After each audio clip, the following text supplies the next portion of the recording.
সমাগত বিধানসভা নিৰ্বাচন আৰু ইতিমধ্যে বঙাইগাঁও বিধানসভা সমষ্টিৰ পৰা অগপৰ যি প্ৰাৰ্থী আছে এইবাৰ পুনৰ দীপ্তিময়ী চৌধুৰীক নাম জিলা সমিতিৰ তৰফৰ পৰা নিৰ্বাচিত কৰা হৈছে আৰু তেওঁক এইবাৰ পুনৰ মিত্ৰজোঁটৰ প্ৰাৰ্থী হিচাপে নিৰ্বাচিত কৰিলে। আজি আনুষ্ঠানিকভাৱে ইয়াতে জিলা সমিতিয়ে এই প্ৰক্ৰিয়া সম্পন্ন কৰে আৰু মোৰ সৈতে আছে এই মুহূৰ্তত দীপ্তিময়ী চৌধুৰী আৰু তেখেতৰ পৰা মই প্ৰতিক্ৰিয়া জানিব বিচাৰিম।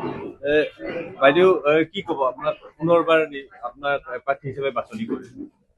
মই পোনপ্ৰথমে ধন্যবাদ দিম আমাৰ দলৰ মাননীয় সভাপতি ডাঙৰীয়া সম্পাদক দুগৰাকীকৈ আৰু মহিলা পৰিষদ, যুৱ পৰিষদ আৰু মোৰ দলীয় কৰ্মীসকল, বিভিন্ন আমাৰ দলৰ কাৰ্যবাহী সদস্যসকল সকলোকে মোৰ ফালৰ পৰা বহুত ধন্যবাদ জনাইছোঁ। তেওঁলোকে মই কি কৰিব পাৰিম নোৱাৰিম নাজানো, সেইটো মোৰ কিমানখিনি কি হ'ব, কিন্তু তেওঁলোকে যে মোক বাছনি কৰিছে তাৰ কাৰণে মই তেওঁলোকক ধন্যবাদ জনাইছোঁ।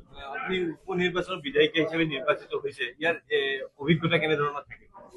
অভিজ্ঞতা মানে কিছুমান জানিলো, কিছু নাজানিলো, মানে কিমান জানিলো ৰাইজে গম পাব, কিমান জানিলো নাজানিলো।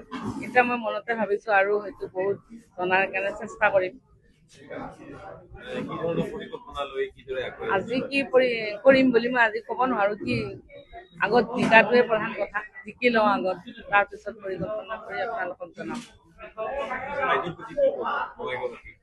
ৰাইজক এইটোৱে জনাম, মোক যাতে সকলোৱে জিকাই দিয়ে, সেইটোৱে জনাম।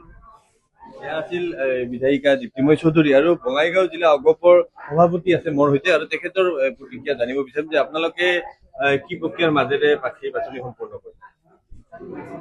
আমি গণতন্ত্ৰত বিশ্বাসী এটা দল আৰু আমাৰ বঙাইগাঁও বিধান পৰিষদত আমাৰ যিমানখিনি ভাতৃ ভগ্নী সংগঠন আছে সকলোবিলাকৰ সহমতত, সকলোবিলাকৰ মুক্ত সমৰ্থনত আজি আমাৰ প্ৰাৰ্থী নিৰ্বাচনটো সম্পূৰ্ণভাৱে হৈ গ'ল আৰু ইয়াত এটা গণতান্ত্ৰিক পদ্ধতি অৱলম্বন কৰা হৈছে।